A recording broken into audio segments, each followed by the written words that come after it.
Hey guys, and welcome back to this channel. In this video I'll be showing you guys another way to get the Fashionwave tokens in Heartopia.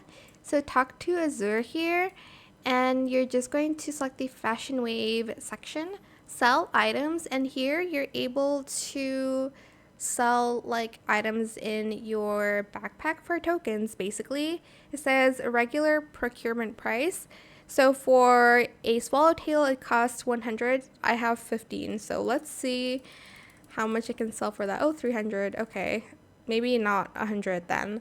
And then here I'm just going to sell everything, and from that I got 595. So if you want to exchange your items for it, you can exchange it for sardines, sea bass, old world swallowtail, wasp beetle, info card mallard, the frost boar, ocean sunfish, pufferfish, ice latte, etc. There's a lot here, as you can see.